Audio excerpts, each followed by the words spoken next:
Poucos compreendiam que, naquele momento, o que estava prestes a acontecer seria uma vitória, mas também uma grande tragédia que marcaria para sempre aquela geração. Quando o povo gritou ao ver a arca, a terra tremia, mas não era pelo poder de Deus, era apenas o reflexo vazio de uma fé sem reverência.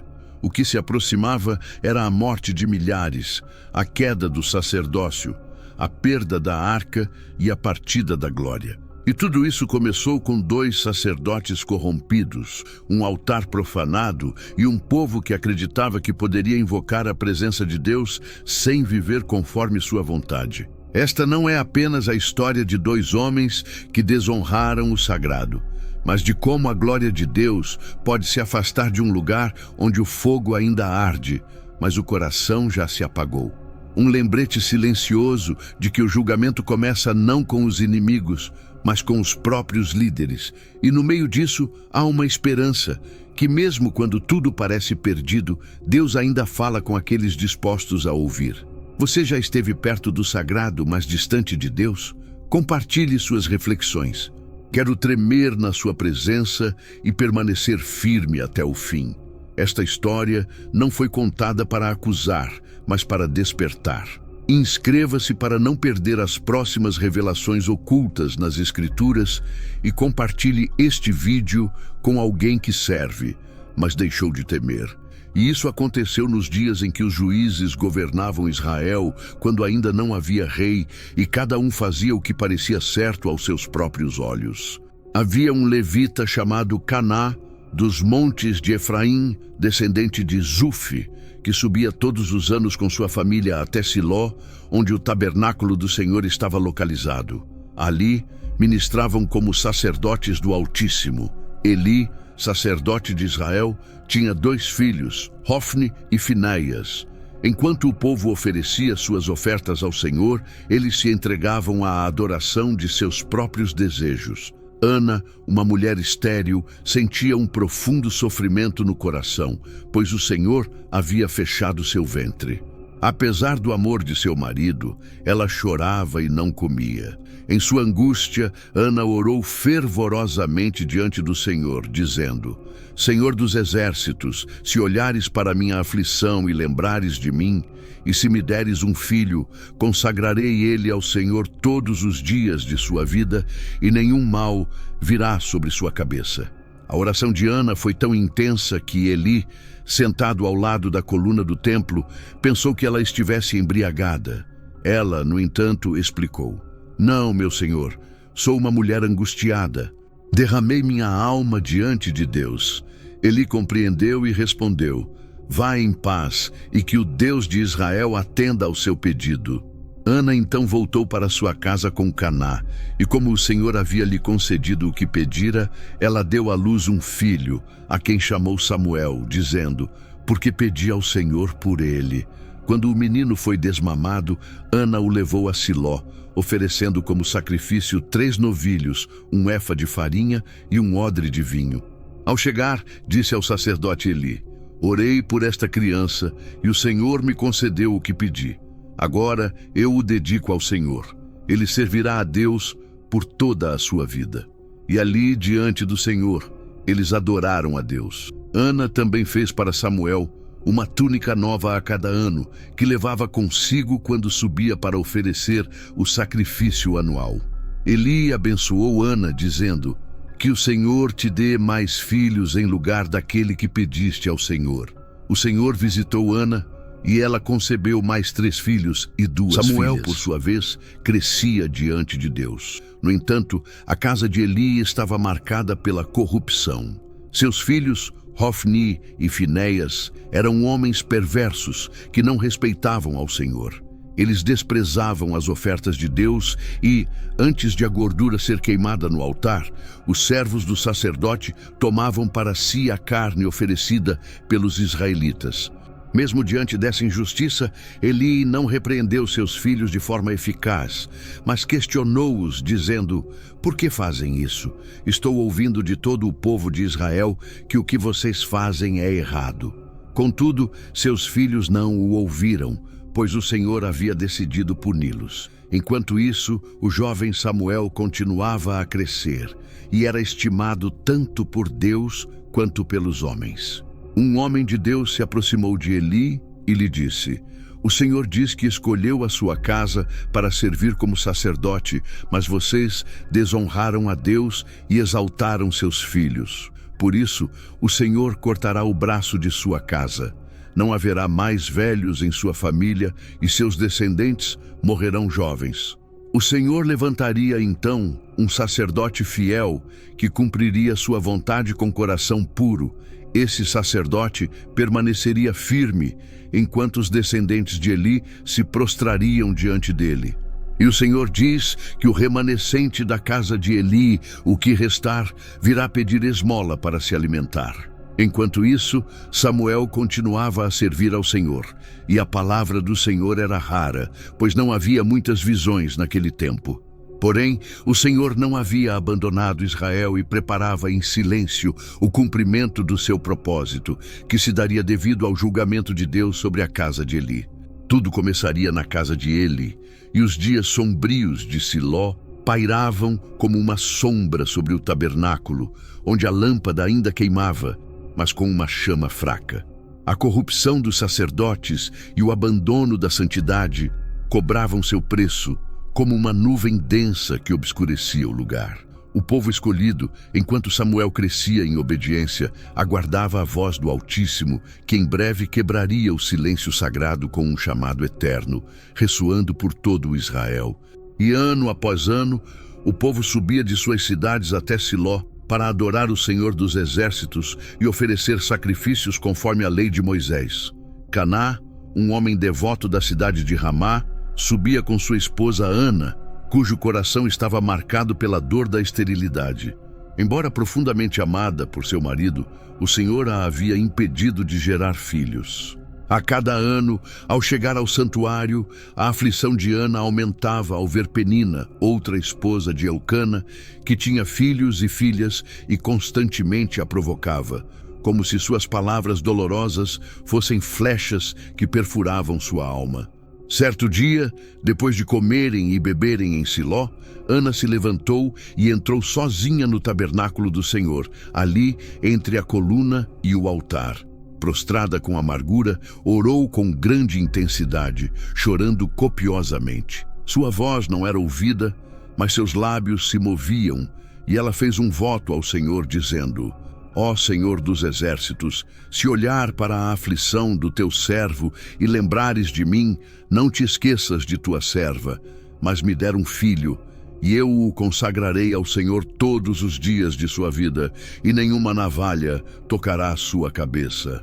Eli, que estava sentado junto à coluna do templo, observou Ana, e pensando que ela estivesse embriagada, a repreendeu. Porém, Ana respondeu com humildade: "Não, meu senhor, sou uma mulher aflita de espírito. Não bebi vinho nem bebida forte, mas derramei minha alma diante do Senhor." Eli, compreendendo, respondeu: "Vá em paz, e que o Deus de Israel atenda ao seu pedido." Ana, então, seguiu seu caminho com a fé renovada, e sua expressão, que antes era marcada pela tristeza, agora refletia a confiança que brotava do mais profundo de seu ser. No dia seguinte, ao amanhecer, eles se levantaram, adoraram ao Senhor e voltaram para casa em Ramá. E o Senhor se lembrou de Ana, que concebeu e deu à luz um filho, a quem chamou Samuel, dizendo: "Porque pedi ao Senhor por ele." Quando o menino foi desmamado, Ana não subiu ao santuário naquele ano, mas disse ao marido: "Não subirei até que o menino seja desmamado. Levaremos ele para estar diante do Senhor para sempre." E Caná respondeu: "Faça o que lhe parecer mais justo no coração." Ana cuidou de Samuel até ele ser desmamado, e então levou um bezerro de 3 anos, uma efa de farinha e um odre de vinho, e levou tudo para a casa do Senhor em Siló. Lá entregou o menino a Eli, dizendo: "Eu sou aquela mulher que estava aqui, orando ao Senhor. Orei por esta criança, e o Senhor atendeu ao meu pedido. Agora a dedico ao Senhor por toda a sua vida." E ali, no tabernáculo, adoraram o Senhor. Ana, cujo coração havia sido profundamente tocado, cantou um cântico de louvor, dizendo: O meu coração se alegra no Senhor, minha força está em Deus. Exalto ao Senhor, minha boca se ergue contra meus inimigos, pois me alegro na tua salvação. Não há ninguém santo como tu, ó Senhor, pois não há outro além de ti, e não há rocha como o nosso Deus. Enquanto isso, o jovem Samuel continuava a crescer no santuário, sob os cuidados do sacerdote Eli. Todos os anos, Ana subia com Caná para ver o menino e lhe trazia uma pequena túnica que ela mesma havia feito. Cada ponto daquela túnica era uma oração, cada fio, um elo invisível entre a criança e a promessa de Deus. Eli abençoou Ana e sua família, reconhecendo o valor da sua fé e devoção. O Senhor visitou Caná e sua esposa, dizendo: O Senhor vos concederá filhos em lugar daquele que pedistes ao Senhor. Ana concebeu e deu à luz 3 filhos e 2 filhas. Enquanto Samuel ministrava diante do Senhor com reverência, os filhos de Eli continuavam a profanar o lugar sagrado, apropriando-se à força da carne dos sacrifícios e dormindo com as mulheres que guardavam a entrada do tabernáculo, fazendo com que muitos se desviassem do temor do Senhor. Embora Eli os repreendesse de forma suave, dizendo: Não, meus filhos, o que ouço não é bom. Eles não deram ouvidos à sua voz, pois o Senhor já havia decidido encurtar seus caminhos. Foi nesse contexto que o clamor de Ana não apenas trouxe Samuel, mas também iniciou o julgamento divino sobre a casa sacerdotal. Deus não ignora a injustiça em seu santuário, e se o coração de uma mulher humilde conseguiu comover os céus, quanto mais o pecado pesaria na balança do Altíssimo. O silêncio na casa de Deus se intensificava, não por causa dos filhos de Eli, mas por causa de uma criança consagrada que dormia perto da arca e que em breve ouviria seu nome ser chamado durante a noite, enquanto o julgamento se aproximava para aqueles que tratavam o ministério como um meio de ganho e não como santidade.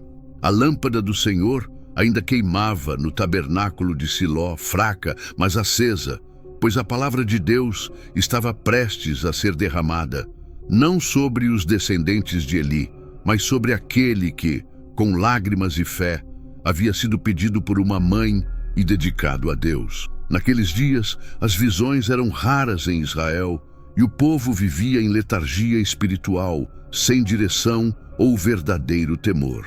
O tabernáculo ainda estava de pé, e os sacrifícios eram oferecidos segundo a lei, mas o coração dos que ali ministravam havia se desviado da santidade. Os filhos de Eli, que carregavam o ofício sacerdotal sobre os ombros, não conheciam o Senhor e não honravam seu nome. Em vez disso, usaram sua posição para corromper-se, tomando o melhor das ofertas e profanando o altar com impureza. Embora Eli soubesse da gravidade da situação, não repreendeu seus filhos com a firmeza necessária, mas lhes disse suavemente: Por que vocês fazem essas coisas? O que ouço não é bom. Mesmo tendo visto em sua juventude como o julgamento do Altíssimo recaiu sobre aqueles que desprezavam sua presença, ele falava com o coração pesado e olhos turvos pela idade. Cada noite, enquanto Eli se deitava, Samuel dormia no templo de Jeová, onde estava a arca de Deus. Embora Samuel ainda não conhecesse o Senhor, nem sua palavra lhe tivesse sido revelada, a lâmpada de Deus ainda não se apagava. Naquela noite, quando o silêncio pairava sobre o acampamento e o peso do julgamento era invisível, o Senhor chamou Samuel.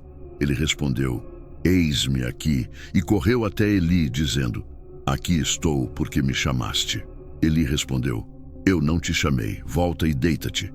Samuel voltou e se deitou, mas o Senhor chamou novamente: Samuel.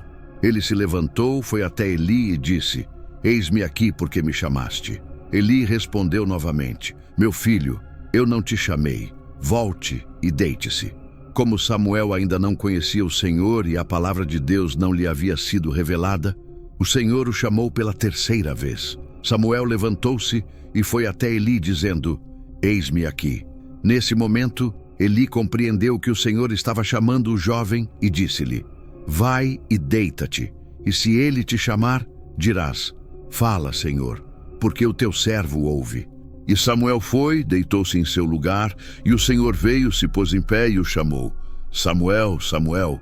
Então Samuel disse: fala, pois o teu servo ouve. O Senhor disse a Samuel: eis que farei uma coisa em Israel, que todos que ouvirem ficarão com os ouvidos zumbindo. Naquele dia cumprirei contra Eli tudo o que falei sobre sua casa, do começo ao fim. Eu lhe mostrarei que julgarei a casa dele para sempre, por causa da iniquidade que ele conhece, pois seus filhos blasfemaram contra Deus, e ele não os impediu. Portanto, jurei à casa de Eli que a iniquidade de sua casa nunca será expiada, nem com sacrifício, nem com oferta. Samuel ficou ali deitado até a manhã e abriu as portas da casa do Senhor. No entanto, Samuel teve medo de contar a Eli sobre a visão. Então Eli chamou Samuel e disse: meu filho, Samuel. Ele respondeu: eis-me aqui. Eli perguntou: qual é a palavra que ele te disse? Não me esconda nada.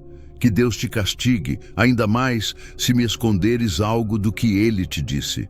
Samuel contou tudo a Eli, sem omitir nada, e Eli respondeu: é o Senhor, que ele faça o que lhe parecer bem.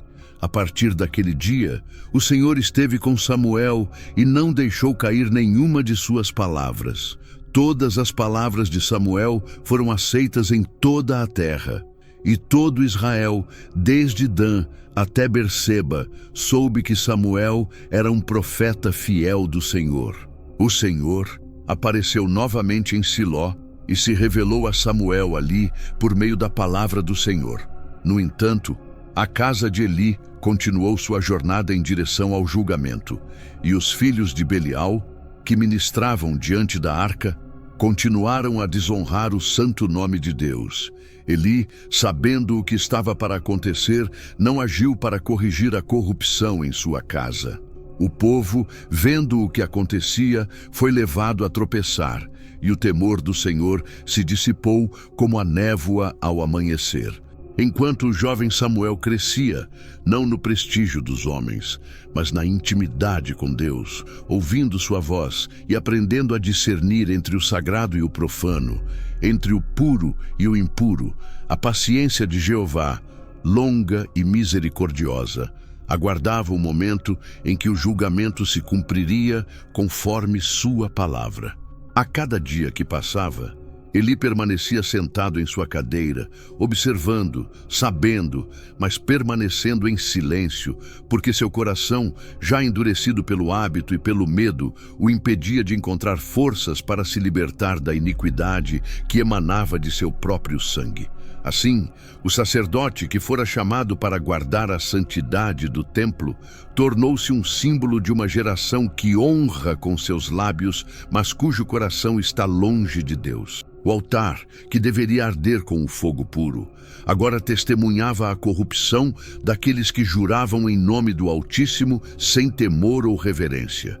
Samuel continuava a crescer, e a presença do Senhor com ele também crescia, espalhando-se como uma luz que começava a romper a noite. Pois embora os homens tivessem deixado de ouvir, Deus não parou de falar. E quando o Senhor fala e não há resposta, a espada de sua justiça se afia no silêncio, aguardando o dia em que será desembainhada, não por impulso, mas por lealdade ao seu próprio nome. Nos dias seguintes, a nuvem do julgamento se dissipou, e uma ameaça surgiu a oeste, pois os filisteus se reuniram para a guerra e marcharam contra Israel. O povo se preparou para lutar e acampou em Ebenezer, enquanto os filisteus se acamparam em Afeca. A batalha se aproximava como uma sombra profética, um palco onde o cumprimento da palavra de Deus se desenrolaria. Ele já havia falado enquanto Eli ainda estava em Siló, cego e tremendo, e seus filhos marchavam arrogantes, sem saber que o dia de sua morte estava escrito, e que a arca de Deus seria levada para o campo de batalha como um talismã, e não como a própria presença do Todo-Poderoso. Esse movimento traria julgamento não apenas sobre a casa de Eli, mas sobre toda uma nação que havia se esquecido de que Jeová é santo e sua glória não pode ser manipulada. Enquanto a nuvem do conflito crescia nos céus, Samuel permaneceu em Siló orando, ouvindo e discernindo o gemido do Espírito, que já prenunciava o início de uma batalha, não apenas entre exércitos humanos, mas entre a santidade de Deus e a corrupção de sua casa.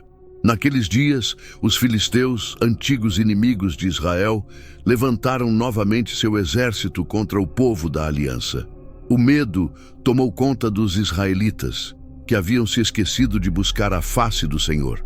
E, em vez de clamarem com jejum e aflição, pensaram que bastaria levar a arca da aliança de Deus para o campo de batalha, como se sua mera presença garantisse a vitória, sem compreender que a arca não era um amuleto ou um escudo mágico, mas um trono de santidade, um símbolo vivo da presença de Deus entre seu povo.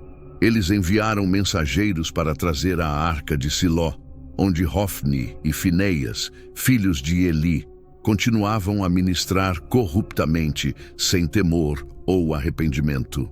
Foi assim que os dois, descendentes do sacerdote, caminharam em direção ao acampamento com a arca de Deus nas mãos, com mãos impuras e corações sem medo em seus rostos, alheios ao fato de que carregavam não apenas o símbolo da glória divina, mas também o peso da raiva acumulada por anos de impureza. Quando a arca chegou ao acampamento, todo Israel gritou com tal alegria que a terra tremeu, mas era um grito vazio, desprovido de santidade e obediência. Os filisteus, ouvindo isso, disseram: "Que grande alvoroço no acampamento dos hebreus!" E ao saberem que a arca do Senhor havia chegado, ficaram com medo, dizendo: "Deus chegou ao campo de batalha." E exclamaram: "Ai de nós, pois antes não era assim. Ai de nós, quem nos livrará das mãos desses deuses poderosos? Estes são os deuses que afligiram o Egito com todas as pragas do deserto. Sejam fortes e subjuguem os filisteus, para que eles não sirvam aos hebreus, como os hebreus os serviram. Sejam homens e lutem." Eles saíram para a batalha, e o julgamento de Deus começou a se cumprir. Naquele dia, os filisteus causaram uma grande derrota, matando 30.000 soldados de Israel. A arca de Deus foi capturada, e Hofni e Finéias morreram, como Deus havia predito por meio do profeta. Pois quando o pecado é tolerado no altar, a proteção é retirada do acampamento.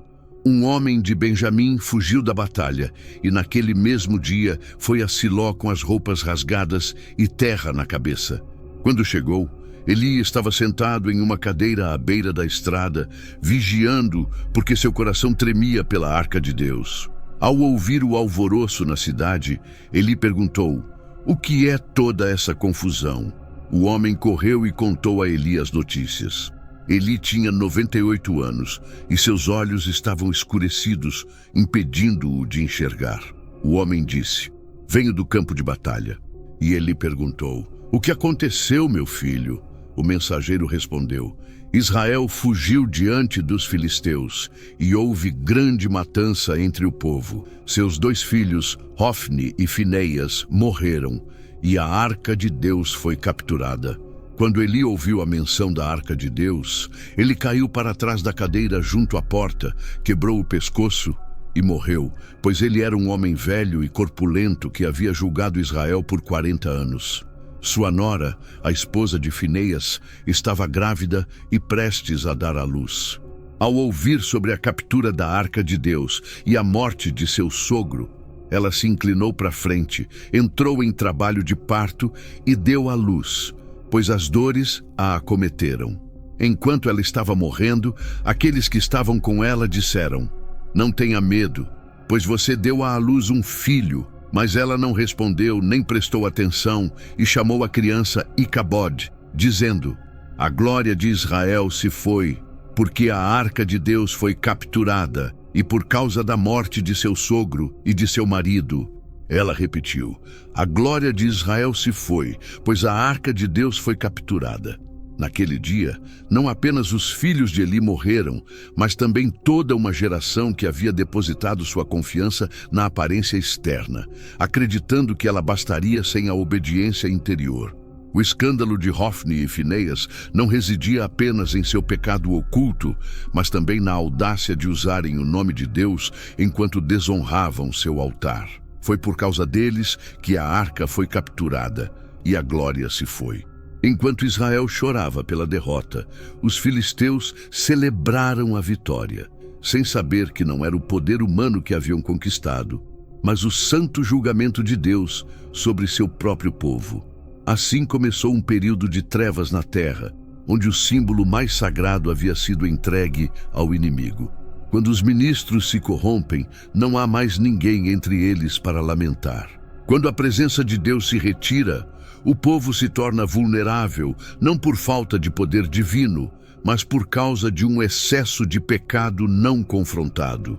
E Samuel, ainda jovem, ouviu esses acontecimentos em silêncio, sabendo que a palavra do Senhor se cumpria com precisão, e que o escândalo de Hofni e Finéias não havia permanecido oculto, mas havia despertado a ira do Senhor e envergonhado Israel.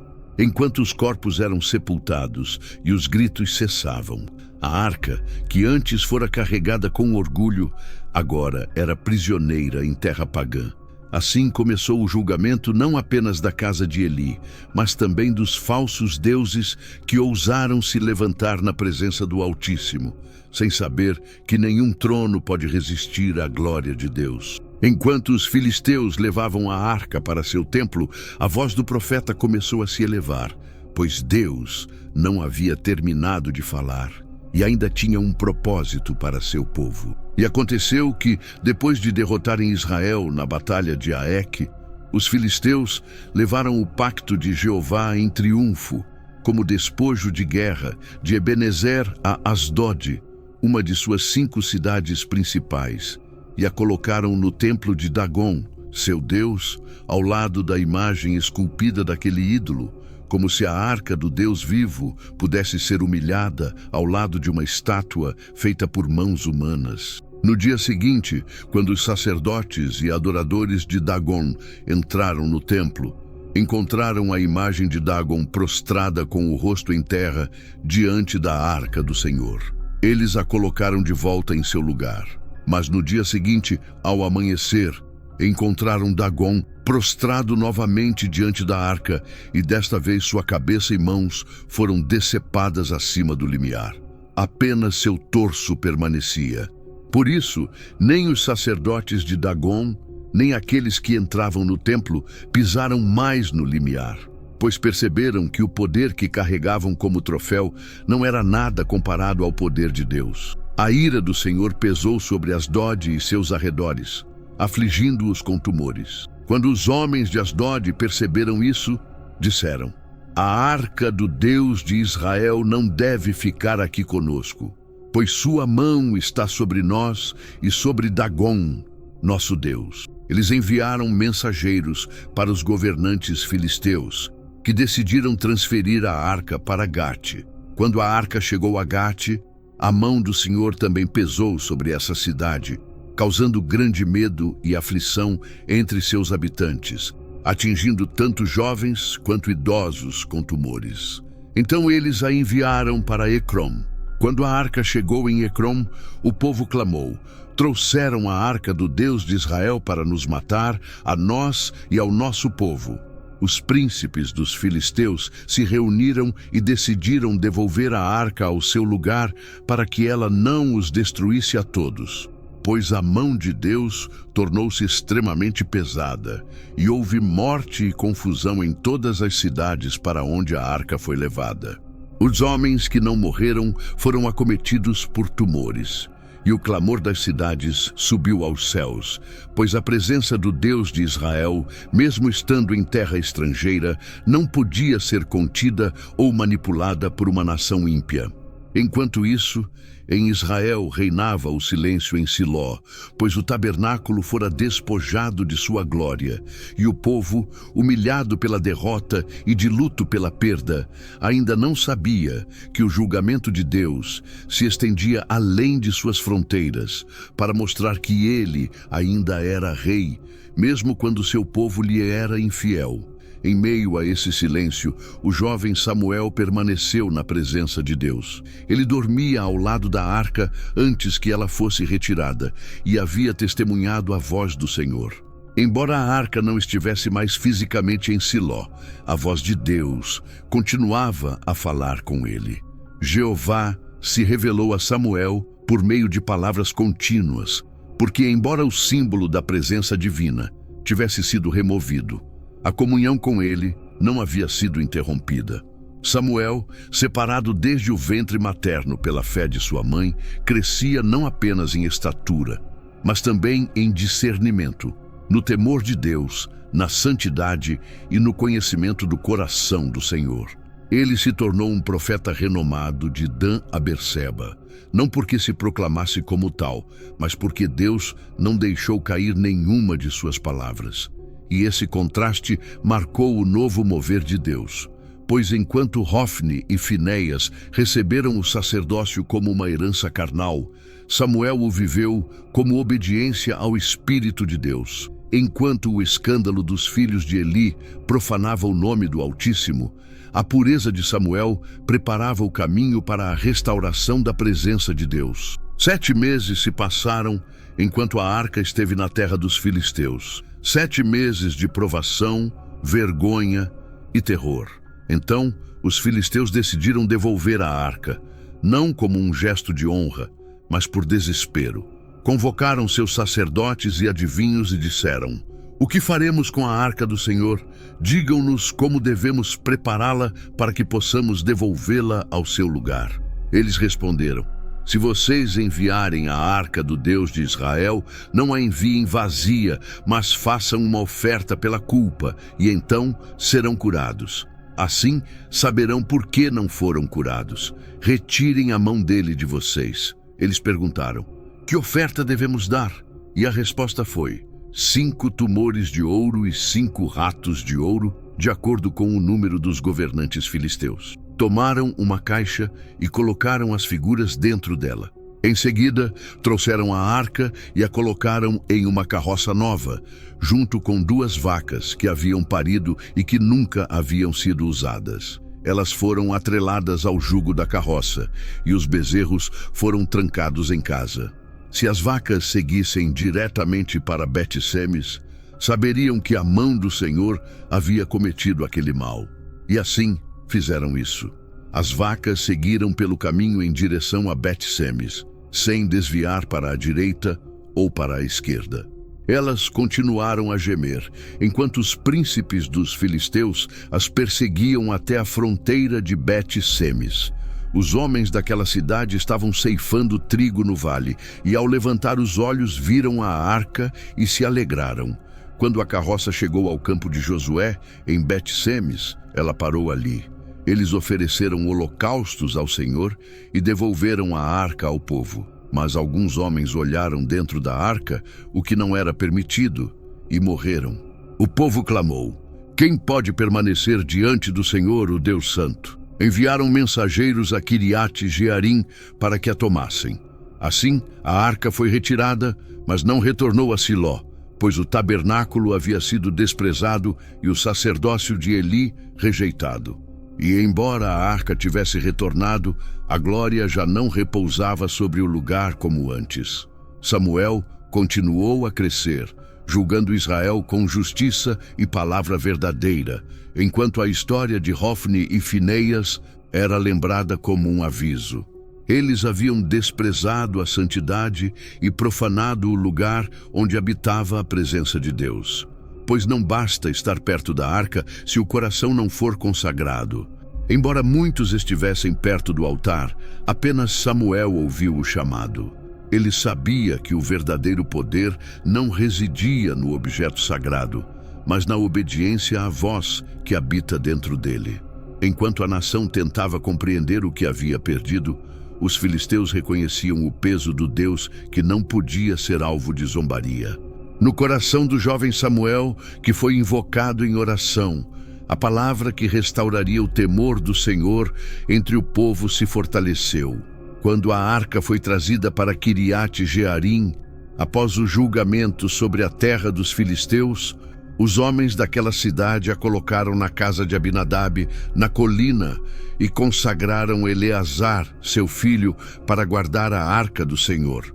Embora a presença de Deus tenha retornado a Israel, a arca não foi levada de volta a Siló, pois a vergonha daquele lugar ainda pesava na memória do povo. O nome de Eli não era mais invocado com honra, nem seus descendentes eram considerados dignos do altar, porque a palavra de Jeová havia sido clara, e ele não encontrou verdadeiro arrependimento. A arca permaneceu em Quiriate Jearim por 20 anos. Naquele tempo, toda a casa de Israel lamentava a morte do Senhor. Então, Samuel falou ao povo: se vocês se converterem ao Senhor de todo o coração, livrem-se dos deuses estrangeiros e expulsem-nos do meio de vocês. Preparem seus corações para o Senhor e sirvam somente a Ele, e Ele os livrará das mãos dos filisteus. Os filhos de Israel separaram-se dos Baalins e das Astarotes e serviram somente ao Senhor. Samuel disse: reúnam todo Israel na Assembleia do Senhor, e eu orarei ao Senhor por vocês. Então reuniram-se, tiraram água e a derramaram perante o Senhor, jejuando naquele dia, dizendo: pecamos contra o Senhor. E ali Samuel julgou os filhos de Israel. Enquanto isso, o eco do julgamento sobre a casa de Eli continuava a ressoar como um aviso. A palavra que Deus havia dado não caiu por terra, mas foi estabelecida como um sinal eterno. Nenhum sacerdote da linhagem de Eli voltou a andar na graça de Jeová como antes. Embora fossem preservados pela misericórdia de Deus, a honra foi retirada e a autoridade transferida para aquele que se mostrou fiel. Deus não tolera que seu nome seja desonrado por aqueles que usavam suas vestes sagradas. Muitos sacerdotes temerosos começaram a falar secretamente, lembrando-se das palavras que Samuel ouvira em sua infância, quando a voz de Deus rompeu o silêncio de Siló e pronunciou a sentença sobre Hofni e Finéias. Embora nenhum dos dois quisesse admitir publicamente, sabiam que a tragédia não era uma coincidência de guerra, mas o cumprimento exato de um decreto divino. E essa palavra era como uma espada entre eles, pois demonstrava que o Altíssimo sonda as profundezas do coração e não aceita ministérios ímpios como desculpa para encobrir o pecado.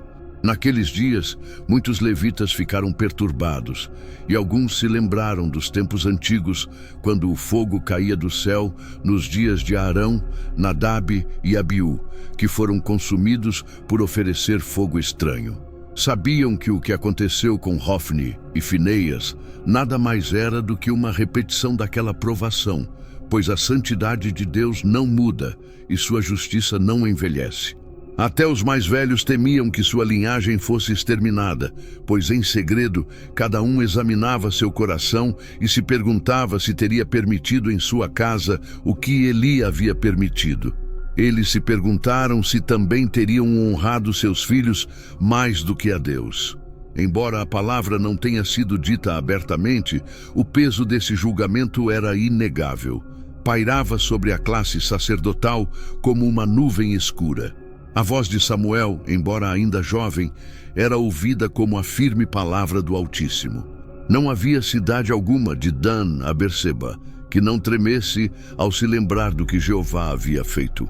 Assim, estabeleceu-se uma nova reverência, não fruto de entusiasmo, mas de medo. O povo começou a voltar o rosto para o Senhor, não por hábito, mas por necessidade, pois entenderam que a religião sem santidade é uma abominação diante de Deus, e que aqueles que ministram em sua presença devem fazê-lo com as mãos limpas e o coração puro. Neste contexto, Samuel se levantou como juiz e profeta. Todos os anos, ele viajava por Betel, Gilgal e Mispá, julgando Israel em todos esses lugares, e depois retornava a Ramá, onde tinha sua residência. Ali também julgava Israel e construiu um altar ao Senhor. Embora já não houvesse templo como antes, nem sacerdotes renomados como nos dias de Arão, a palavra do Senhor não falhava, pois havia um homem fiel que ouvia sua voz e a transmitia com sinceridade. Sempre que os anciãos se reuniam e discutiam a história recente, lembravam-se daquela palavra dada a Samuel na quietude da noite. Ele era aquele a quem nenhum sacerdote queria ouvir, aquele que advertia com clareza, que profetizava contra a complacência, que condenava o desprezo pela glória de Deus. Eles sabiam que o julgamento era justo, e se não fosse pela misericórdia do Eterno, todos estariam consumidos. Assim, muitos começaram a ensinar seus filhos com reverência, dizendo: cuidado com o que você diz quando fala em nome de Jeová, e não usem o altar para proveito próprio. E se usarem o éfode, lembrem-se de que ele é um fardo sagrado, não um ornamento de linhagem. Os levitas mais velhos, que haviam testemunhado com seus próprios olhos a profanação de Hofni e Finéias, choraram em segredo, pois entenderam que a presença de Deus não pode habitar em meio ao pecado sem manifestar seu zelo. A lâmpada não se apagou em Siló não por vontade dos inimigos, mas pela indiferença daqueles chamados para guardá-la. E assim, a história foi transmitida como um aviso silencioso de geração em geração. O nome de Eli, outrora honrado, agora era temido, pois sua fraqueza custou a vida de seus filhos e a perda da glória em Israel. O povo aprendeu que, quando Deus fala, ele não deve ser ignorado, e que quando Deus julga, ele o faz fielmente.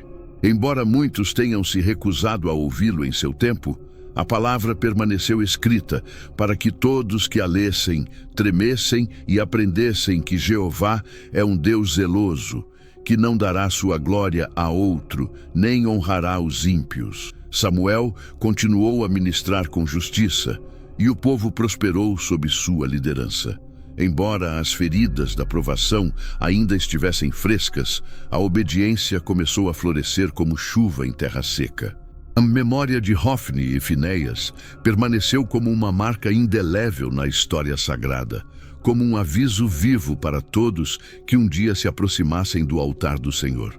Depois de tudo o que aconteceu com a Arca da Aliança, com a morte de Hofni e Finéias, com a queda de Eli e a humilhação de Siló, o povo de Israel começou a voltar-se para Jeová, porque os dias de dor e derrota haviam quebrado a dureza de seus corações.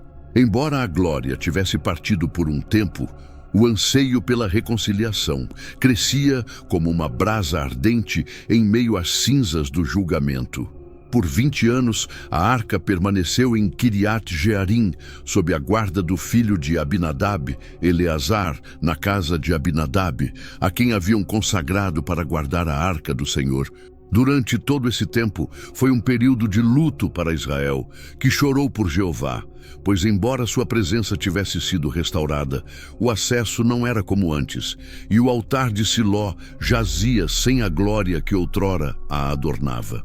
Foi então que Samuel falou com autoridade, como juiz exaltado por Deus, e disse a toda a casa de Israel: se vocês se converterem ao Senhor de todo o coração, livrem-se dos deuses estrangeiros. Não deixem mais os ídolos entre vocês. Preparem seus corações para o Senhor e sirvam somente a Ele, e Ele os livrará da mão dos filisteus. O povo obedeceu e começou a derrubar seus ídolos, destruindo suas imagens e afastando-se das práticas pagãs que haviam adotado em sua confusão. Samuel convocou todo o Israel para Mispá, onde confessaram seus pecados, derramaram água diante do Senhor como símbolo de sua contrição e jejuaram, dizendo: pecamos contra o Senhor. E ali, Samuel julgou o povo, não como alguém que governa, mas como alguém que representa a voz do Altíssimo. Enquanto o povo buscava a restauração, os filisteus souberam que Israel estava reunido em Mispá e seus comandantes subiram contra eles. Quando os filhos de Israel souberam disso e ficaram com medo, pois não estavam armados para a guerra, se entregaram em arrependimento. Disseram a Samuel: "Não pare de clamar ao Senhor nosso Deus por nós, para que ele nos livre das mãos dos filisteus." Samuel tomou um cordeiro de peito e o ofereceu inteiro em holocausto ao Senhor, clamando ao Senhor por Israel, e o Senhor o ouviu. Enquanto Samuel oferecia o holocausto, os filisteus se aproximaram para lutar contra Israel. Mas o Senhor trovejou naquele dia com um grande estrondo sobre os filisteus, enchendo-os de pânico. Eles foram derrotados diante de Israel, e os homens de Israel saíram de Mispá, perseguiram os filisteus e os derrotaram até além de Bet-car. Samuel pegou uma pedra, colocou-a entre Mispá e Sene, e deu-lhe o nome de Ebenezer, dizendo: "Até aqui o Senhor nos ajudou." E assim os filisteus foram subjugados. Eles não voltaram a entrar no território de Israel durante os dias de Samuel, porque a mão do Senhor estava sobre eles, opondo-se a eles durante todos os dias daquele profeta. As cidades que os filisteus haviam conquistado foram restauradas a Israel, de Ecrom a Gate, e a paz foi restaurada. Mas tudo isso foi possível porque o julgamento veio primeiro sobre a casa de Deus. Pois antes que o povo vencesse na batalha, Deus julgou aqueles que profanaram o ministério. A morte de Hofni e Finéias, a queda de Eli e a perda da glória em Siló não foram punições arbitrárias, mas atos de justiça sagrada, necessários para purificar o coração do sacerdócio e voltar o rosto do povo para a verdadeira adoração. Pois não pode haver vitória no acampamento se houver corrupção no altar, nem pode haver presença entre o povo se aqueles que o representam caminham na impiedade. Toda a história de Samuel serve como um sinal de que o julgamento de Deus começa pela sua casa, não porque ele seja implacável, mas porque sua santidade não tolera o engano de uma religião sem verdade, e porque a vocação mais elevada exige a mais profunda pureza. E por essa razão, quando o povo se humilhou e os líderes ímpios foram removidos, então Jeová respondeu dos céus com trovões e se mostrou poderoso não apenas contra inimigos visíveis, mas contra tudo o que impedia a plenitude de sua presença entre o seu povo. Samuel, sabendo disso, nunca deixou de ensinar que o temor do Senhor é o princípio da sabedoria. Ele passou a julgar com justiça e a lembrar a Israel, não apenas o que Deus havia feito, mas por que ele o havia feito, para que o sacerdócio jamais voltasse a ser um ofício sem santidade, nem a arca se tornasse um símbolo sem obediência. E assim foi. Ao longo da vida de Samuel, houve paz na terra, não porque não houvesse inimigos, mas porque o Senhor estava presente por meio de seu povo e porque sua casa foi purificada primeiro. A memória de Hofni e Finéias permaneceu como uma marca indelével, como uma advertência constante, pois o julgamento não começou com os filisteus, nem com os inimigos do lado de fora, mas com os sacerdotes do templo. E aquele que foi achado fiel desde a infância, dormindo junto à arca, foi o instrumento que Deus usou para restaurar a justiça em Israel. Embora muitos tivessem fechado os ouvidos para ouvir a voz do Senhor, Samuel abriu a porta e pronunciou a palavra que ninguém queria ouvir. E viu que cada julgamento se cumpriu sem que uma única letra caísse no chão. E assim, o que foi escrito na voz do céu, que disse: "Honrarei aqueles que me honram, e aqueles que me desprezam serão desprezados." E desde então, o povo compreendeu que o verdadeiro perigo não era o exército inimigo, nem a força estrangeira, mas a profanação do que é santo. Pois quando a casa de Deus é profanada, toda a nação treme. Quando é santificada, a própria terra luta pelo seu povo. Foi naqueles dias que a fé de Israel, corrompida pelos costumes e com o sacerdócio degradado pelo pecado, enfrentou a rebelião dos filisteus, que se acamparam em Afeca. O povo de Israel encontrou-se em Ebenezer, e o conflito não foi uma surpresa, pois as tensões entre as duas nações já estavam elevadas. Contudo, o coração de Israel não estava reto diante do Senhor. Quando a batalha começou, os filisteus derrotaram os israelitas, e cerca de 4.000 homens caíram naquele dia no campo de batalha. O povo, ferido e confuso, retornou ao acampamento. Os anciãos de Israel se perguntaram: por que o Senhor nos derrotou hoje diante dos filisteus? Em vez de buscarem ao Senhor em arrependimento e oração, decidiram trazer a arca da aliança de Jeová de Siló, como se a presença de Deus pudesse ser forçada, como se o símbolo sagrado fosse suficiente sem a santidade do coração. Mandaram procurá-la. Hofni e Finéias, os mesmos que profanaram o santuário e desprezaram as ofertas do povo, trouxeram a arca. Quando a arca chegou ao acampamento, todo Israel gritou de tanta alegria que a terra tremeu. Mas essa indignação não nasceu do temor a Deus, mas do orgulho humano que acreditava que poderia usar Jeová como escudo sem obedecer à sua voz. E, quando os filisteus ouviram o barulho, disseram: que grande e alegre barulho é este no acampamento dos hebreus! E eles sabiam que a arca do Senhor havia chegado, e ficaram com medo, dizendo: Deus chegou ao acampamento. E disseram: ai de nós, como fomos destruídos, pois as coisas nem sempre foram assim. Ai de nós, quem nos livrará das mãos desses deuses poderosos? Estes são os deuses que assolaram o Egito com todas as pragas no deserto. Mas eles se fortaleceram e disseram uns aos outros: sejam fortes, ó filisteus, para que não sejamos servos dos hebreus, como eles foram nossos servos. Sejam homens e lutem. E naquele dia, o Senhor não deu a vitória ao seu povo, porque o povo se desviou de seus caminhos. Israel foi derrotado, e cerca de 30.000 soldados de infantaria caíram naquele dia no campo de batalha. O povo, ferido e confuso, retornou ao acampamento. E os anciãos de Israel se perguntaram: por que o Senhor nos derrotou hoje diante dos filisteus? Em vez de buscarem ao Senhor em arrependimento e oração, decidiram trazer a arca da aliança de Jeová de Siló, como se a presença de Deus pudesse ser forçada, como se o símbolo sagrado fosse suficiente sem a santidade do coração. Mandaram procurá-la. E Hofni e Finéias, os mesmos que profanaram o santuário e desprezaram as ofertas do povo, vieram com ela. Quando a arca chegou ao acampamento, todo Israel gritou de tanta alegria que a terra tremeu. Porém, essa alegria não era genuína, pois a presença de Deus não pode ser manipulada. Os filisteus, ao ouvirem o alvoroço, perceberam que algo estava acontecendo, mas não compreendiam que a verdadeira batalha estava nas mãos de Deus e não no uso de símbolos sagrados sem obediência. A batalha continuou e a derrota de Israel se confirmou.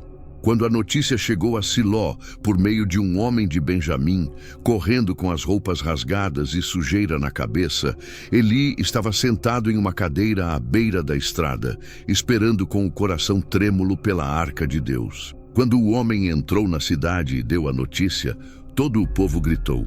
Ao ouvir a comoção, Eli perguntou: o que é toda essa confusão? E o mensageiro apressou-se e disse: venho do campo de batalha. Eli perguntou: o que aconteceu, meu filho? E o homem respondeu: Israel fugiu dos filisteus, e houve também uma grande matança entre o povo. E teus 2 filhos, Hofni e Finéias, morreram. A arca de Deus foi capturada. E quando o mensageiro mencionou a arca de Deus, Eli caiu para trás da cadeira, perto da porta, quebrou o pescoço e morreu, porque ele era um homem velho e corpulento que havia julgado Israel por 40 anos. E sua nora, esposa de Finéias, que estava grávida e prestes a dar à luz, ao saber da morte do marido e do sogro, se curvou e deu à luz, porque as dores a acometeram. Na hora de sua morte, aqueles que estavam com ela disseram: não tenha medo, pois você deu à luz um filho. Mas ela não respondeu, nem prestou atenção, e chamou a criança de Icabote, dizendo: foi a glória de Israel que se foi, pois a arca de Deus foi capturada, e por causa da morte de seu sogro e de seu marido. E ela disse: a glória de Israel se foi, porque a arca de Deus foi levada. Assim se cumpriu a palavra que Deus havia falado a Samuel, quando ele era criança e dormia junto à arca. Pois o Senhor tinha dito: julgarei a casa de Eli para sempre, por causa da iniquidade que ele conhece, porque seus filhos blasfemaram e ele não os repreendeu. E o julgamento foi completo, porque os filhos morreram no mesmo dia. O pai caiu da cadeira e morreu. A mulher deu à luz e morreu.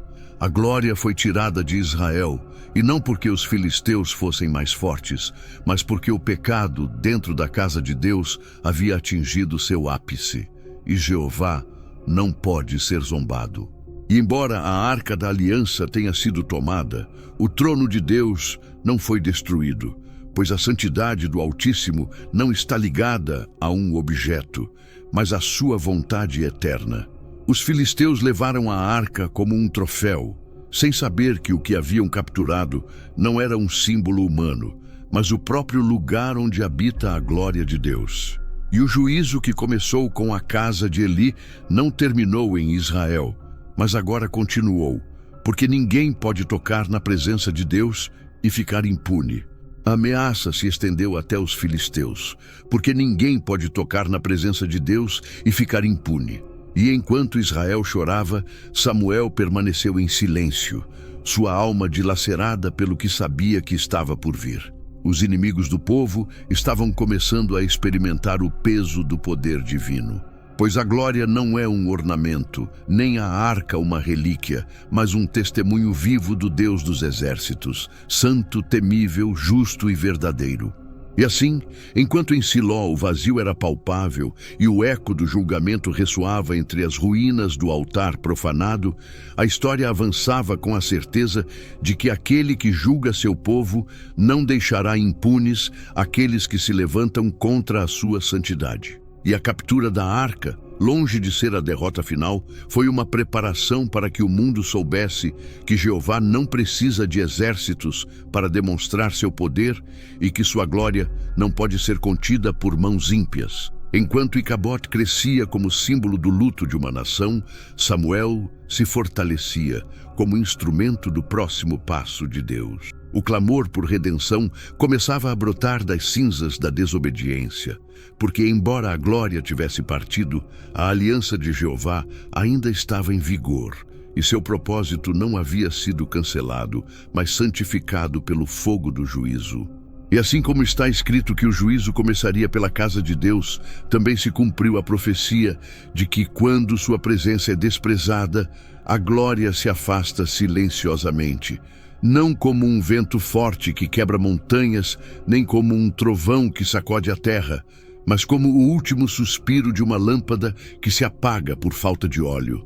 Pois, embora a arca do templo de Deus tenha sido tomada pelos filisteus, o tabernáculo em Siló ainda estava de pé.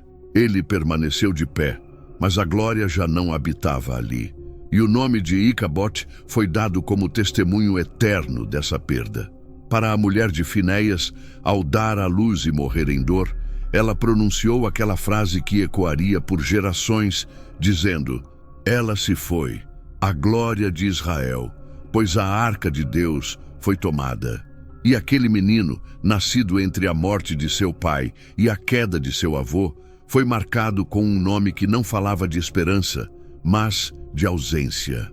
E aqueles que ouviram sua história entenderam que ele não era apenas um símbolo. O que havia sido tirado não foi apenas a arca, mas a comunhão que antes existia entre o céu e a nação santa. E naquele momento, Siló deixou de ser o centro espiritual de Israel, e o sacerdócio descendente de Eli foi relegado à obscuridade, porque o julgamento havia sido consumado e a glória retirada, não por capricho divino, mas por teimosia humana. A arca foi levada para a terra dos filisteus, e em Asdod foi colocada ao lado de Dagon, seu deus, como se o Deus de Israel pudesse ser reduzido a mais uma figura no panteão das nações. Mas o Altíssimo não divide sua glória com ninguém. E no dia seguinte, encontraram Dagon prostrado com o rosto em terra diante da arca, e no dia seguinte, ainda mais humilhado, despedaçado. A mão do Senhor pesou sobre Asdod, e ele os afligiu com tumores, e o terror tomou conta deles. A doença se espalhou de cidade em cidade, e os filisteus não conseguiram resistir à presença que haviam adquirido. O julgamento que antes recaíra sobre os filhos de Eli, agora recaiu sobre os inimigos do Senhor. Pois, embora seu povo tenha sido punido por seu pecado, aqueles que ousaram profanar seu nome sem fazer parte do pacto não ficariam impunes. E assim, a arca foi tomada de Asdod para Gate e de Gate para Ecrom. E em todos os lugares a morte e os tumores aumentaram. O clamor dos pagãos subiu ao céu dizendo: tirem a arca do Deus de Israel, pois a sua mão pesa demais sobre nós. Prepararam uma carroça nova com 2 vacas que nunca haviam sido usadas. Colocaram o jugo sobre a arca e ofereceram sacrifícios pela culpa ao lado dela. E disseram: se as vacas forem direto para Bet-Semes, saberemos que foi a mão dele, e se não, saberemos que foi o acaso.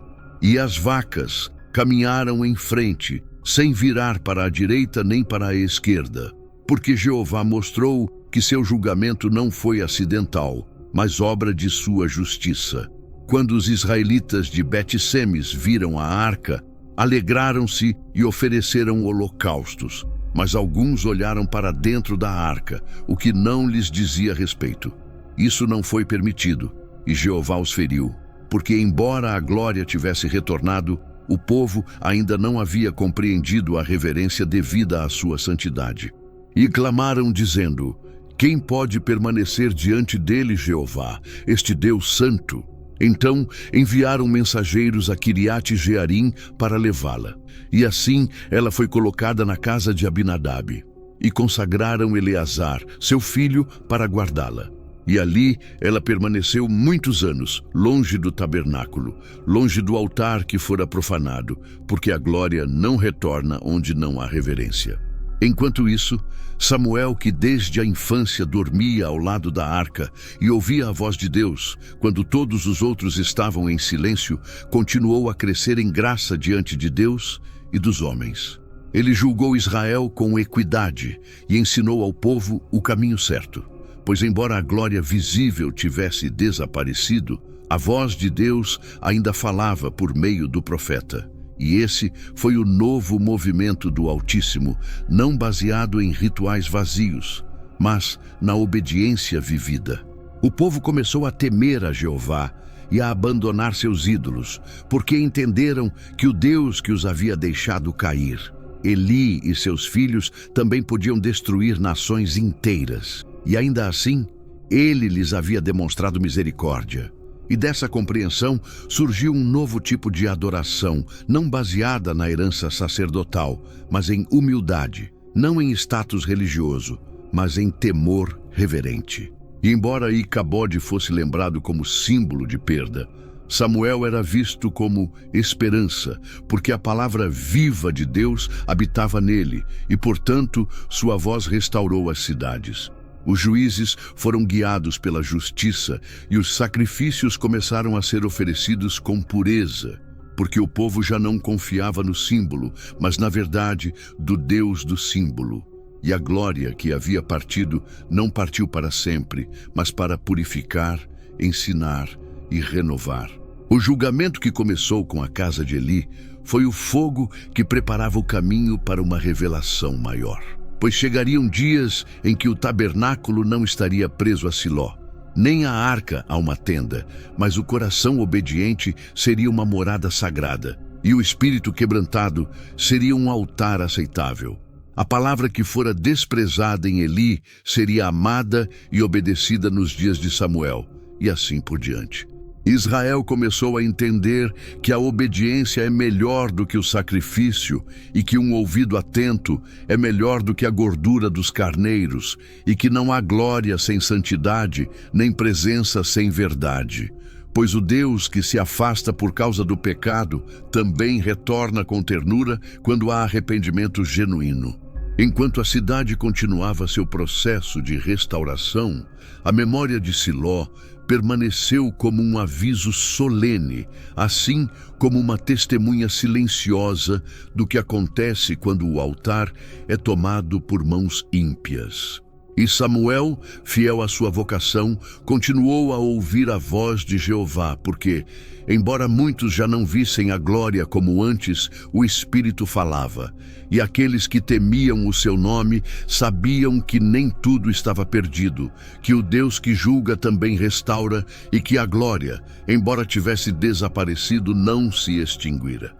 E depois que a arca do Senhor foi capturada pelos filisteus e transportada do campo de batalha para a cidade de Ashdod, aqueles homens acreditaram que seu deus Dagon havia triunfado ao Deus de Israel. E como se o Altíssimo pudesse ser reduzido ao nível de seus ídolos, colocaram a arca da aliança no templo de Dagon, ao lado da imagem esculpida desse deus pagão. Mas não sabiam que Jeová não divide a sua glória com ninguém, nem permite que o sagrado se misture com o profano.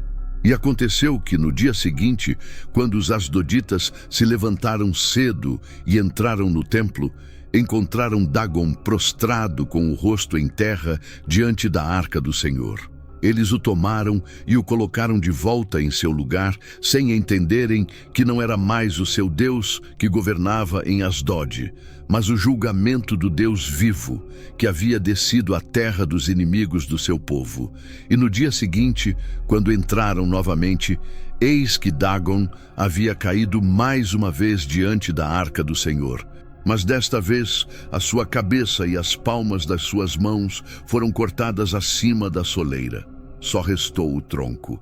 E desde aquele dia até hoje, nenhum sacerdote pôs os pés no templo de Dagon, nem aqueles que entravam em seu templo, o limiar sobre o qual caíram seus restos mortais, porque eles entenderam que algo havia quebrado o poder de seu Deus, embora ainda não reconhecessem que era o Deus de Israel que estava entre eles. A mão do Senhor pesou sobre o povo de Asdod, e ele os destruiu e os feriu com tumores grandes e pequenos. Havia confusão e morte em suas casas, e disseram: a arca do Deus de Israel não deve permanecer conosco, porque a sua mão se endureceu contra nós e contra Dagon, nosso Deus. E enviaram a arca para Gate. E assim que chegou lá, a mão do Senhor pesou pesadamente também sobre aquela cidade. E houve grande temor. E os homens foram abatidos com tumores em seus corpos. O desespero cresceu. E não sabendo como impedir o julgamento, enviaram a arca para Ecrom. E quando os ecronitas viram isso chegando, gritaram dizendo: trouxeram a arca do Deus de Israel para nos matar, a nós e ao nosso povo. E convocaram os príncipes dos filisteus e disseram: devolvam a arca do Deus de Israel ao seu lugar, para que não nos matem, porque a morte rondava cada esquina, e a mão de Deus era sentida mais do que o fio da espada. E o clamor foi tão grande que chegou aos céus, e os homens que não morreram foram acometidos por tumores. A angústia foi tão grande que toda a terra tremeu. E os sacerdotes e adivinhos dos filisteus, vendo que nem Dagon nem os seus homens estavam vivos, viram que nem a terra nem os seus encantamentos resistiriam ao julgamento, disseram eles: construam uma nova carroça e coloquem a arca do Senhor nela. E preparem uma oferta pelo pecado: 5 tumores de ouro e 5 ratos de ouro, de acordo com o número dos governantes filisteus, para uma praga que caiu sobre todos eles e sobre os seus deuses. E tomaram 2 vacas que nunca tinham sido atreladas a um jugo, e cercaram-nas com o seu próprio vinho bezerros, e amarraram as vacas à carroça, e colocaram a caixa ao lado da arca com as figuras de ouro. E disseram: Se as vacas seguirem pelo caminho de Bet-Semes, saberemos que foi Jeová quem nos atingiu. E se não foi, saberemos que foi por acaso. Mas as vacas, sem hesitar nem desviar, seguiram em frente pela estrada que leva a Bet-Semes, gemendo o tempo todo, como se também sentissem o peso do que carregavam. E os príncipes dos filisteus os perseguiram até a fronteira. E os homens de Bet-Semes estavam ceifando trigo no vale, e ao levantarem os olhos, viram a arca e se alegraram muito. E ofereceram holocaustos ao Senhor, desmontaram a carruagem e ofereceram as vacas em sacrifício. Mas alguns olharam para dentro da arca, o que não lhes era permitido fazer. E muitos deles morreram, porque até mesmo no retorno de sua presença, a santidade de Deus não pode ser desconsiderada. E eles disseram: quem pode para comparecer perante o Senhor, este Deus santo? E enviaram mensageiros a Quiriate-Jearim para trazer a arca para o seu povo. Eles a tomaram e a colocaram na casa de Abinadab, e consagraram Eleazar, seu filho, para guardá-la. E a arca permaneceu ali por 20 anos, enquanto o temor de Jeová começava a crescer novamente entre o povo. Pois o que os filisteus vivenciaram foi um testemunho para Israel. E o julgamento que recaiu sobre Dagon e seu templo era mais do que um aviso. Era a proclamação silenciosa de que não há outro Deus além do Deus de Abraão, Isaque e Jacó, que somente Ele reina sobre o céu e a terra e que sua presença não pode ser contida ou manipulada, nem por sacerdotes ímpios como Hofni e Finéias, nem por inimigos pagãos como os filisteus. E o terror que se espalhou pelas 5 cidades filisteias não foi apenas o eco do poder daquele que habita em glória inacessível. E desde então, os povos vizinhos sabiam que Jeová não é um ídolo de madeira, nem uma estátua de pedra, mas um Deus de fogo que consome. E enquanto Israel lamentava e começava a voltar seu rosto para Deus, Samuel permaneceu firme como profeta, guiando a nação rumo ao arrependimento. E embora a arca não tenha retornado a Siló, a palavra do Senhor não falhou em Israel. E a lembrança de Dagon, prostrando-se diante do Senhor, permanece viva. A arca permaneceu como um símbolo eterno, como um sinal visível de que todo trono humano, toda falsa divindade, todo poder mundano cai e será destruído diante da santidade do Deus de Israel. E aquele que pensa que pode permanecer diante da sua presença, cairá e verá, pois não há outro nome, nenhuma outra glória, nenhum outro altar. E o terror que assolou a terra dos filisteus foi um prelúdio para a reverência que começava a renascer no povo de Deus. Porque a queda de Dagon não foi apenas para julgamento, mas também para despertar, para lembrar que a glória que havia partido ainda vivia, ainda falava, ainda julgava e ainda tinha um propósito para o seu povo.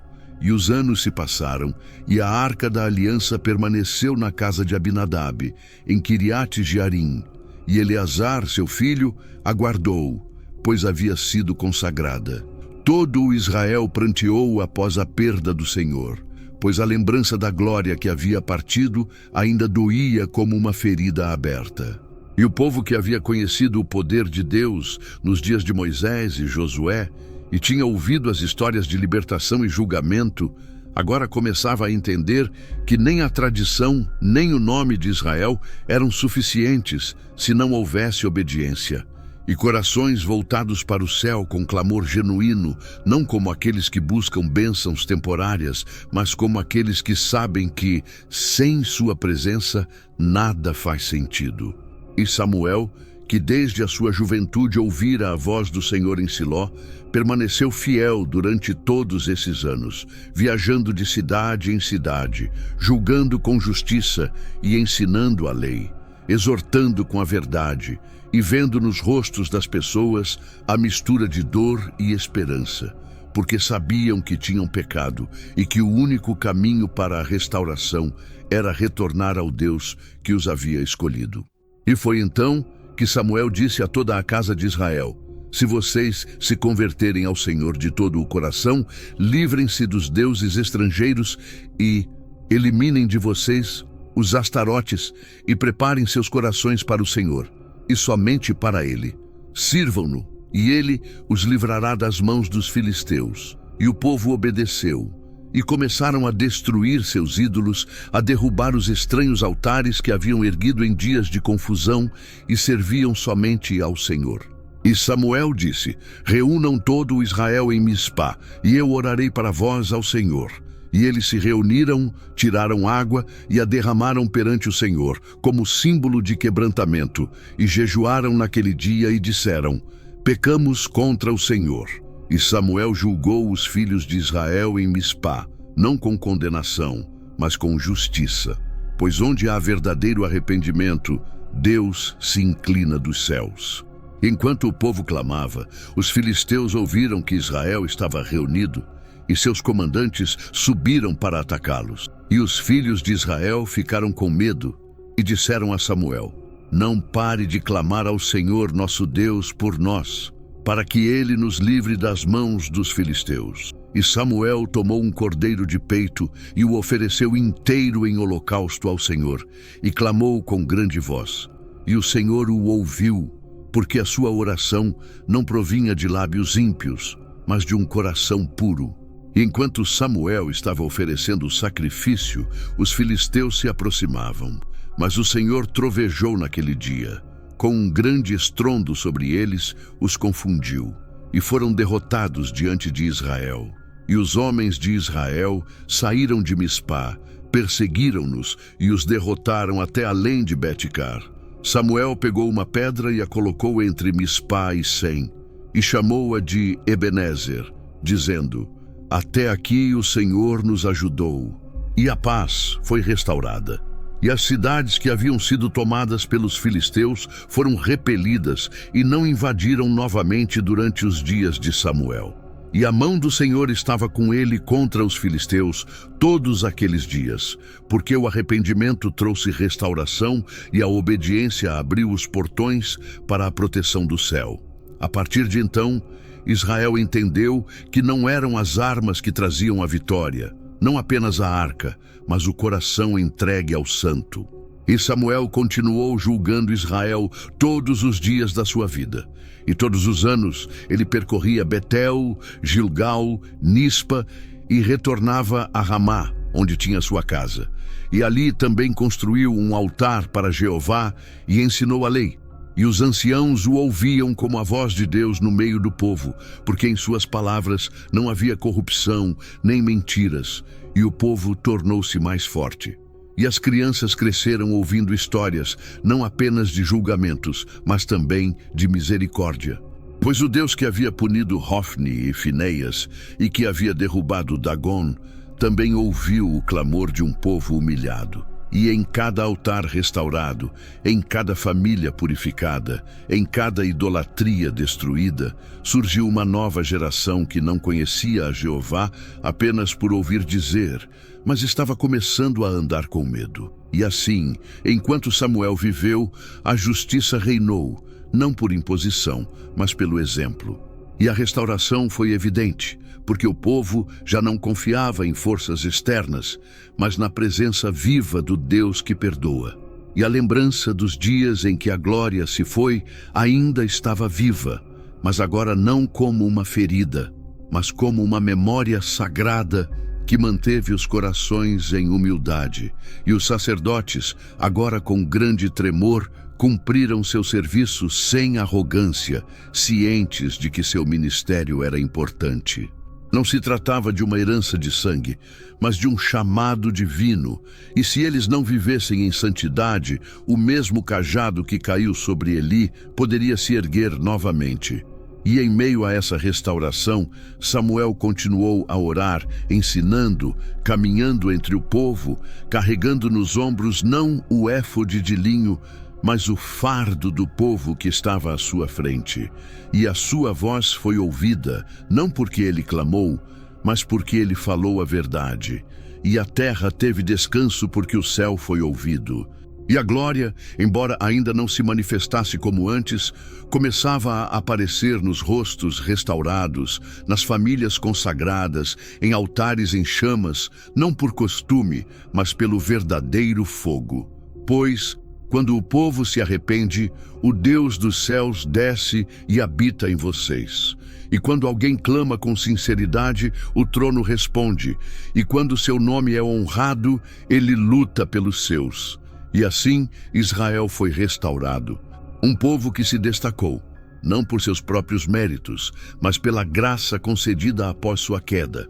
E a história de Hofni e Fineias, de Eli e de Icabode, permaneceu como um aviso vivo, como uma ferida que ensinava, como uma sombra diante da luz, porque o discernimento era necessário, mas o arrependimento trouxe restauração. E aconteceu que, após muitos anos de fidelidade, de restauração e justiça entre o povo, quando Samuel já era velho, o povo de Israel reuniu-se mais uma vez em Mispa, não para lamentar o seu pecado, mas para pedir algo que partiu o coração do profeta. Pois tendo visto o poder de Deus trovejar dos céus, tendo testemunhado como Jeová os livrou sem espada nem exército, quando se arrependeram de seus corações, tendo vivido sob o governo de um juiz fiel e íntegro, em quem não se encontrava corrupção nem engano, eles agora ousaram pedir um rei como as outras nações, e disseram a Samuel: nomeie agora um rei que nos julgue, como todas as outras nações o fizeram. E essa palavra desagradou muito a Samuel, e ele orou ao Senhor. E o Senhor respondeu: atenda ao que o povo disser, pois não foi a você que eles rejeitaram, mas sim ao Senhor. Eles me rejeitaram, impedindo-me de reinar sobre eles, por causa de todas as obras que fizeram, desde o dia em que os tirei de lá, do Egito, até os dias de hoje. Abandonando-me e servindo a outros deuses, eles fazem o mesmo com vocês.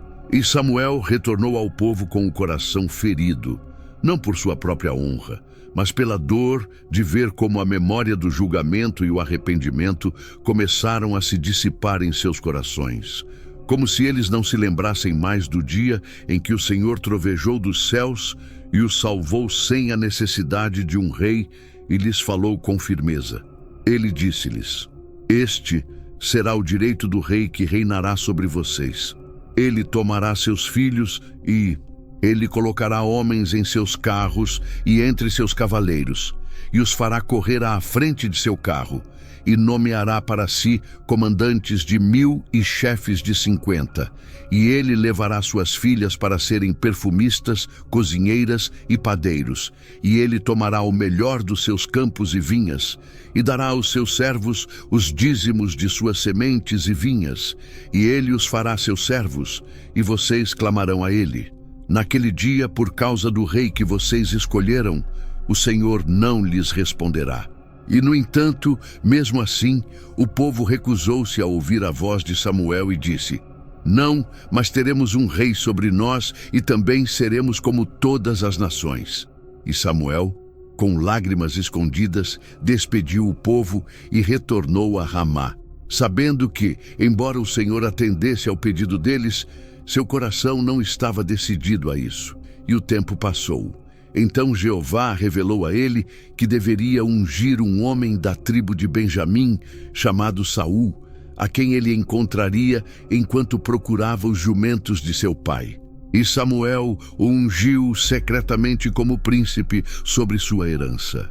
E quando o apresentou ao povo, todo o povo clamou: viva o rei! E embora Samuel tenha obedecido à voz do Senhor, ele não se esqueceu do que havia acontecido, enquanto o povo havia esquecido. E na solene assembleia de Gilgal, quando Saul foi oficialmente proclamado rei perante todo Israel, Samuel pediu a palavra a todo o povo. E o silêncio se abateu sobre a multidão, porque a voz do profeta ainda era temida. E ele disse: eis que ouvi a tua voz em tudo o que me disseste, e eu constituí um rei sobre ti. Agora, pois, eis que o teu rei vai adiante de ti. Eu já estou velho e tenho cabelos grisalhos, e meus filhos estão com vocês, e tenho andado diante de ti desde a minha juventude até hoje. testemunha contra mim perante o Senhor e perante o seu ungido. Se eu tiver tomado o boi de alguém, ou o jumento de alguém, ou se caluniei alguém, ou se aceitei suborno de alguém para fazer vista grossa. E o povo respondeu: vocês não nos caluniaram, nem nos oprimiram, nem tomaram nada das mãos de ninguém. E Samuel disse: o Senhor é testemunha contra vocês, e também o seu ungido neste dia, em que vocês não têm testemunhas. Encontrei algo em minha mão. E o povo disse: ele é uma testemunha. E Samuel então começou a recitar a história de Israel, desde o Egito até aquele dia, relembrando como o Senhor enviou Moisés e Arão, como livrou seus antepassados, como ele havia levantado juízes e profetas, e como, cada vez que pecavam, eram entregues nas mãos de seus inimigos. E quando clamaram, o Senhor enviou a salvação. E ele lhes disse: vocês viram que Naás, rei dos Amonitas, veio contra vocês? E vocês disseram: não, que rei reinará sobre nós, visto que o Senhor, teu Deus, era o teu rei?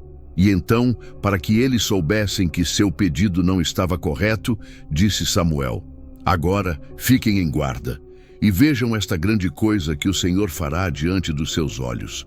Não é agora a colheita do trigo. Clamarei ao Senhor, e ele enviará trovões e chuva, para que vocês saibam e vejam quão grande é a maldade que praticaram perante o Senhor, pedindo um rei para vocês. E Samuel clamou ao Senhor, e o Senhor trovejou, e naquele dia choveu. E todo o povo temeu muito ao Senhor e a Samuel, e disseram: orem por nós, servos do Senhor nosso Deus, para que não morramos. Pois a todos os nossos pecados acrescentamos este mal de pedir um rei para nos servir. E Samuel respondeu: não tenha medo. Vocês fizeram todo esse mal, mas apesar de tudo isso, não se afastem de seguir a Jeová. Sirvam-no de todo o coração e não desviem o seu caminho de vaidades, que não aproveitam nem libertam, porque são vaidades. Pois o Senhor não abandonará o seu povo por causa dos seus pecados. Grande nome, porque o Senhor se agradou em fazer de vocês o seu povo. E Samuel acrescentou: quanto a mim, longe esteja de mim ser envergonhado de deixar de orar por vocês. Em vez disso, vou instruí-los no caminho bom e reto. Somente temam ao Senhor e sirvam-no fielmente com todo o seu coração, pois considerem como ele fez grandes coisas por vocês. Mas, se vocês persistirem em praticar o mal, vocês e o seu rei perecerão. E aquele dia ficou gravado na memória de Israel, pois o trovão que Jeová enviou do céu não foi contra os inimigos, como em Mispa, mas como um sinal de aviso para seu próprio povo. Pois não basta ter um rei, nem basta ter um profeta, se o coração não estiver entregue ao Senhor. E Samuel, já idoso, aposentou-se, mas não se retirou, e continuou intercedendo, orando, guiando, zelando, porque amava o povo mais do que a sua própria dor. E naquele dia em que o Senhor trovejou dos céus, não foi para destruir, mas para despertar. Não era esmagar, mas lembrar que a voz dele ainda está viva, que seu julgamento permanece justo, e seu amor é tão profundo que, mesmo rejeitado, ele continua a clamar. E assim, o julgamento que começou em Siló com Hofni e Fineias e se estendeu por todo o Israel até ser coberto pelo arrependimento, restaurado pela obediência, selado pela misericórdia e confirmado pela palavra de um profeta fiel que não deixou nenhuma das promessas de Deus cair por terra. E embora o tempo da era dos juízes estivesse chegando ao fim e o reino dos homens estivesse começando, a voz de Jeová continuava a ressoar como um trovão nos céus, lembrando a cada geração que sua glória não pode ser tirada, que sua presença é insubstituível e que o coração que estremece diante dele será sempre a morada de sua luz e espírito.